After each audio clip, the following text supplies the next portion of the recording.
सरकार से हम यही मांग करेंगे कि इस पर सीबीआई जांच हो, इसके परिवार को पूरा तोड़ दे, इसका परिवार न बचे। जो मेरे पापा को मारा है उसको इनकाउंटर में मारा जाए और जो इसमें मिले थे उसको फांसी की सजा देती है। मैं तेजस्वी यादव से कहूँगा कि वो आकर मेरे परिवार से मिले और इस पे जो हत्यारा है उसका घर पे जाके कुर्सी जब्ती करवाए। भारत सरकार से मैं यही निवेदन करूंगा कि उसको इतना बेरहमी से मारा जाए, इतना बेरहमी से कि वो सोच के लोग तर पे देख के जो मेरे पापा को मारा है उसको। मेन वजह कि अपराधी गिरफ्तार कब होंगे। हाँ, वैशाली पुलिस क्या कर रही है? कम 40 गोली मेरे घर पे चला है, 40 गोली चली है। मेरे पापा को कम से कम 10 से 15 गोली लगा है। मारने के मकसद से आए थे। कम से कम समझ सकते हैं 40 गोली किसी के घर पे चलाना बिहार में ऐसा कहीं नहीं हुआ होगा। अपराधी अब तक गिरफ्तार नहीं हुआ है, प्रदर्शन करने वाले लोगों की गिरफ्तारी हो गई। मेरे परिवार के 4 से 5 लोगों को लाइसेंस, गन रखने का लाइसेंस भी दिया जाए। अब तो सब कुछ उजड़ गया।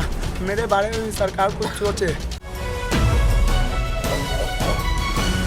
तो आप देख सकते हैं कि पूरी घटनाक्रम को पहले हम आपको समझाने की कोशिश करेंगे। ये वही कुर्सी है जिस पर उस दिन राकेश पासवान जो है वो बैठे थे, इसी जगह पर वो बैठे हुए थे और इसी जगह पर वो बैठे थे। अपराधी आते हैं बाइक से, 4-5 की संख्या में अपराधी यहाँ पर पहुँचते हैं और उसके बाद तड़ातड़ गोलियां बरसाना शुरू कर देते हैं। आप देख सकते हैं, पहले तस्वीरों में हम आपको दिखा रहे हैं, वही कुर्सी है जिस पर बैठे तो थे राकेश पासवान, लेकिन पीछे से पहले एक व्यक्ति उनके पाँव छूता है, पीछे से एक व्यक्ति आता है और उसके बाद गोलियाँ चलाना शुरू कर देता है।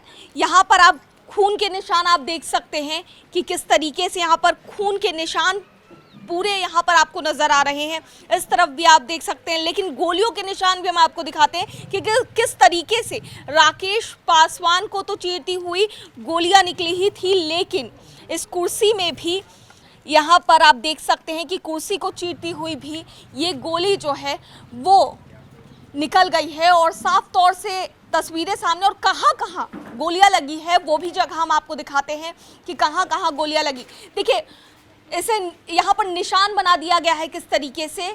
यहाँ एक गोली लगी थी इस तरफ, वहीं दूसरी तरफ अगर बात करें तो दूसरी तरफ भी ब्लड के निशान है, दूसरी तरफ भी खून के निशान है और किस तरीके से यहाँ पर भी गोलियों के निशान नजर आ रहे हैं वो आप देख सकते हैं। खून के निशान यहाँ पर नजर आ रहे हैं वो भी आप देख सकते हैं। तीसरे निशान की अगर बात करें तो तीसरा निशान यहाँ पर आपको दिख रहा होगा कि ये तीसरा निशान है। और वहीं अगर चौथी जगह की बात करें, 5वीं जगह की बात करें, यहाँ पर अंदर में भी 2 जगहों पर गोलियों के निशान नजर आ रहे हैं। जिस तरीके से अपराधियों ने गोलियां बरसानी शुरू की थी तो 2 निशान अंदर भी गोली चलते हुए जो 2 निशान है वो हम आपको दिखा रहे हैं। देखिए, इस तरफ आप देख सकते हैं कि इस तरफ भी निशान लगाया गया है। वहीं दूसरी तरफ की बात करें तो सीढ़ियों के पास भी ये निशान जो है वो देखते बन रहा है।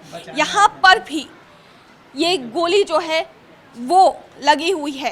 हालांकि कहा ये जा रहा है कि जो राकेश पासवान के भाई हैं उनको भी अब खतरा है, लेकिन घटनाक्रम को हमने समझने की कोशिश की। अंबेडकर जयंती मनाने की तैयारी में थे राकेश पासवान, उसके बाद लोगों में काफ़ी ज़्यादा आक्रोश भी देखा गया लगातार।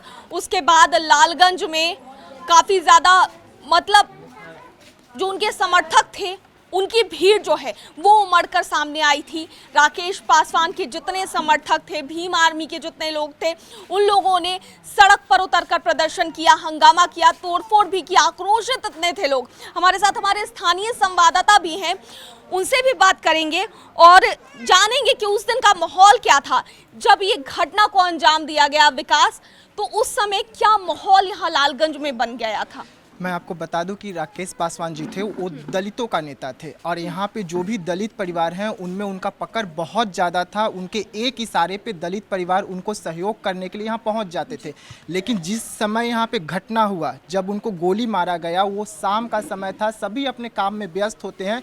इसी का अपराधियों ने फ़ायदा उठा लिया क्योंकि उनको पता था कि हम इस टाइम सेफ है, इस टाइम हम जाएंगे, गोली मारकर आराम से वहाँ से निकल जाएंगे, लोग अपने काम में व्यस्त हैं, हमें नहीं पकड़ पाएंगे। इसी समय का उन्होंने फ़ायदा उठाया और उन्हें गोली मारा। मैं बता दूं कि जिस दिन उनको ले जाया जा रहा था अंतिम संस्कार के लिए, भारी संख्या में लालगंज में जो उनके समर्थक थे वो उतरे हुए थे और काफ़ी सरकार पे दबाव बनाने के लिए काफ़ी आक्रोश उनमें देखा गया था और उसके बाद सरकार प्रेशर में बना, काफ़ी ज़्यादा इन लोगों को लाठीचार्ज किया गया, इन्हें तितर बितर किया गया। 14-15 लोगों को बताया जा रहा है कि गिरफ्तारी भी इसमें किया गया है अभी तक। लेकिन मुख्य वजह ये है कि अपराधी अब तक गिरफ्तार नहीं हुआ है, प्रदर्शन करने वाले लोगों की गिरफ्तारी हो गई है। अभी तक जो सूत्र के हवाले से खबर मिल रहा है 14 से 15 लोगों की गिरफ्तारी हो चुकी है, जिनका आज सदर हॉस्पिटल में मेडिकल भी करवा लिया गया है। लेकिन जो अपराधी हैं वो अब तक गिरफ्तार नहीं है इसमें जी। हाँ, ये अहम वजह है कि पुलिस अब तक कर क्या रहा है। तो देखिए विकास हमारे साथ है, लगातार उस घटना को कवर कर रहे थे विकास और भी तमाम नेता जो हैं वो यहाँ पर पहुंचे थे। कौन कौन पहुंचे थे यहाँ पर ये भी बताइए। जी बता दूं आपको कि यहाँ पे चिराग पासवान सबसे पहले आते हैं। चिराग पासवान यहाँ से मिलके जाते हैं। उस दिन भी काफ़ी ज़्यादा भीड़ यहाँ पे देखने को मिला। फिर पप्पू जी आते हैं, कुशवाहा जी आते हैं, वो मिलते हैं। जो गंगा घाट पर जाते हैं, आपका केंद्रीय पशुपति मंत्री जी जाते हैं, वहाँ पे गंगा घाट पे उनको श्रद्धांजलि देते हैं। सभी यहाँ पर आते हैं, सभी कहते हैं कि हम सरकार से मांग कर रहे हैं कि जल्द से जल्द कार्रवाई हो, जल्द से जल्द गिरफ्तारी हो। लेकिन उनका मांग भी अब तक बिहार सरकार के सामने फेल हो गया है, क्योंकि 4 दिन घटना को हो गया है और अब तक एक भी पुलिस गिरफ्तारी नहीं कर पाई है। नेताओं का आने का तांता यहाँ पे लगा हुआ है, भीड़ भी ज़्यादा है, लेकिन मेन वजह कि अपराधी गिरफ्तार कब होंगे। हाँ, वैशाली पुलिस क्या कर रही है। और सबसे बड़ी वजह कि घटना के 4 दिन बाद भी एसपी और डीएम घटना जहाँ पे घटा वहाँ पे क्यों नहीं आए, जांच टीम यहाँ पे क्यों नहीं पहुँचा। 1-2 पुलिस दे देने से घटना स्थल पर जांच नहीं हो जाता है। आप सुरक्षा के लिए 1 पुलिस दे दिए हैं यहाँ पर कि ठीक है सब सुरक्षित रहे, लेकिन जांच कब करेंगे, गिरफ्तारी कब करेंगे, ये मेन उद्देश्य है। जी बिल्कुल। देखिए स्थानीय संवाददाता विकास हमारे जो हैं उन्होंने लगातार इस पूरे घटना को कवर किया था, तो उनसे बात करना और भी ज़्यादा ज़रूरी हो जाता है। लेकिन तमाम जो राकेश पासवान के समर्थक हैं, जो उनके घर के आसपास के लोग हैं, उनके परिजन हैं, उनसे भी बात करने की कोशिश करेंगे। सबसे पहले चलते हैं राकेश के बड़े बेटे के पास, जिन्होंने उनको अग्नि भी दी है। तो क्या कहेंगे, क्या चाहते हैं इस पूरी ये घटना जो हुई, अब क्या चाहते हैं, अब पुलिस प्रशासन से क्या चाहते हैं, क्या सरकार से आप मांग करेंगे? सरकार से हम यही मांग करेंगे कि इस पर सीबीआई जांच हो। और जो यहाँ सुने हैं हम सूत्रों के मुताबिक से, जो मेरा आदमी है वो सब बोल रहा है कि एसआईटी गठन हुआ है, तो इस एसआईटी में यहाँ का थाना प्रभारी को भी रखा गया है, जिसमें हम ये खुलकर बोले हैं कि थाना प्रभारी, इससे पहले मेरे पापा से बहस भी हुआ है। मेरे पापा यहाँ के जो मंत्री है पशुपति कुमार पारस, उसको बोले भी थे कि यहाँ का जो एसपी है, यहाँ का जो थाना प्रभारी है, वो दोनों मिलकर मेरा विरोध हमेशा करता रहा है। वो दलितों का विरोध हमेशा गाली देते रहता है दलितों को, तब भी उसको एसआईटी में रखा गया, क्योंकि वो है ना, उसके बिना मिले हुए मेरे पापा का हत्या नहीं हुआ है। वो मेरे पापा से बहस भी किया था और वही मिलकर मेरे पापा का मरवाया है। और उसको किस तरीके से एसआईटी में रखा गया मुझे ये समझ में नहीं आ रहा है। ना उसको सस्पेंड किया गया है। हम केंद्रीय मंत्री, बहुत सारे नेता हमारे यहाँ आए थे। जब हम ये बात बोले तो उस समय मेरा डीएम से भी, उस समय मेरे चाचा भी बतियाया, सब बतियाया, तो बोला गया कि थाना प्रभारी को निलंबित कर दिया गया है। तो कहाँ थाना प्रभारी निलंबित हुए?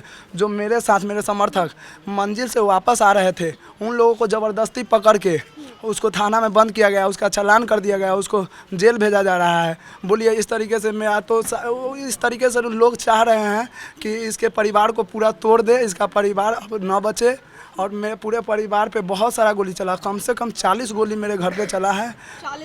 40 गोली चली है। मेरे पापा को कम से कम 10 से 15 गोली लगा है। मेरे दरवाजे पे देख सकते, आप देखे ही होंगे, 10 से 15 गोली मेरे दरवाजे पे लगा है। हवाई फायर अलग हो रहा था। और अपराधी, तो जब हवाई फायरिंग इस तरीके से हो रही थी, जो आसपास के लोग हैं वो लोग नहीं आए बचाव करने के लिए? हम तो आए थे उसी दिन पटना से। हम पापा को पैर छू के हम छत पे गए थे। हम रूम में बैठकर बैग उग रख के मोबाइल चार्ज में लगा के बैठे ही थे, तो हमको लगा कि बिजली का तार गिरा और उसके लपेट में मेरी गाय बगल में रहती है। हमको लगा कि वही लपेट में आ गई है, तो हम ऊपर से देखने आते हैं, देख रहे हैं कि ये वो पापा को पैर छू के हटा और एक पीछे से गोली लगातार मार रहा था। हाँ, एक आगे से मार रहा था गोली। हम दौड़ते आए, मेरे चाचा सब आए दौड़ते, तो वहाँ जहाँ पे आप देखे होंगे कि सीढ़ी होगा वहाँ गोली लगा हुआ है। हम सबको रोक के रखे थे वहाँ पे। मेरे चाचा ज़बरदस्ती वहाँ से निकल के गए, तो गोली चला था। हम चाचा को धक्का दे दिए तो वो गिर गए। वो फिर वो वहाँ से ससरते हुए, वो मेरा 4 चक्के यहाँ लगा हुआ था, उसके टायर तक जाके बैठे, तब भी वो जाके एक गोली वहाँ लग गया। कैसे कैसे मैं अपने पूरे परिवार को बचाऊँ। मेरे परिवार पे, मेरे पापा को मारने के परिवार पे भी वो लोग फायरिंग कर रहे थे? मेरे पूरे परिवार पे फायर किए हैं। हाँ। मेरे पूरे परिवार पे। कैसे कैसे मेरे पूरे परिवार को मारने के मकसद से आए थे। कम से कम समझ सकते हैं 40 गोली किसी के घर पे चलाना, बिहार में ऐसा कहीं नहीं हुआ होगा। अब सरकार से आपकी क्या मांग है, क्या मांग करेंगे सरकार से आप? मैं सरकार से यही मांग करूंगा कि अब हम लोग को कोई देखने वाला नहीं है, उसके बाद CBI जांच हो और जो दोषी है उसका इनकाउंटर हो, क्योंकि ऐसा घटना किसी को ऐसे नहीं कोई अति कर सकता है। इस तरीके से इतना बेरहमी से कोई नहीं मार सकता है। उस अपराधी को अगर फांसी नहीं होता है, जो उससे जो कांड करवाए हैं और जो आए थे मारने, उनको अगर इनकाउंटर नहीं होता है तो ये तो बहुत बड़ा सरकार विफल नज़र आ रही है हमको इस बात। अच्छा, एक बात बताइए, आप घर के बड़े बेटे हैं, अक्सर जो पिता होते हैं घर के जो बड़े होते हैं उनसे अपनी बातें ज़्यादा साझा किया करते हैं, शेयर किया करते हैं। कुछ आपसी रंजिश तो नहीं रही है बीच में? क्या वजह, आपको क्या लगता है वजह क्या रही गोली मारने की? मेरे पापा तो ऐसे हमको कुछ नहीं बताते थे, क्योंकि वो चाहते थे कि तुम पढ़ो लिखो, तुमको इतना टाइम। लेकिन हम जब यहाँ आए तो मेरी मम्मी बोली कि ऐसा ऐसा बात हो गया है। हाँ, ऐसा ऐसा बात हुआ है कि पापा अम्बेडकर जयंती निकालने वाले थे। मेरे पापा अम्बेडकर जयंती, उसको लेकर यहाँ के जो नगर पालिका के जो अध्यक्ष है कंचन कुमार शाह, उससे बहस हुआ था फ़ोन पे। और यहाँ के थाना प्रभारी जो है, अभी मैं जो बताया हूँ उसका नाम, वो सबसे बहस हुआ था। वो सब बोला था कि कैसे तुम लोग को अम्बेडकर जयंती हम नहीं मनाने देंगे, तुम लोग को अम्बेडकर रैली नहीं निकालने देंगे। और इससे पूर्व में मेरे पापा पे ब्लॉक के पास भी गोली चला था। और उसके कुछ दिन पहले, यहाँ से लगभग साल भर पहले, मेरे पापा एक पंचायती किए थे जिसमें बहुत सारे दूसरे वर्ग के भी लोग थे। तो मेरे पापा ने जो फैसला दिया वो दूसरे लोगों को नहीं पचा, तो वो मेरे पापा पे राइफल निकाल दिए थे। मेरे पापा पे जब राइफल निकाल दिए तो मेरे पापा उसको पकड़ना चाहे, तो मेरा गांव के आदमी से मेरे पापा को कैसे कैसे बचा के ले आया।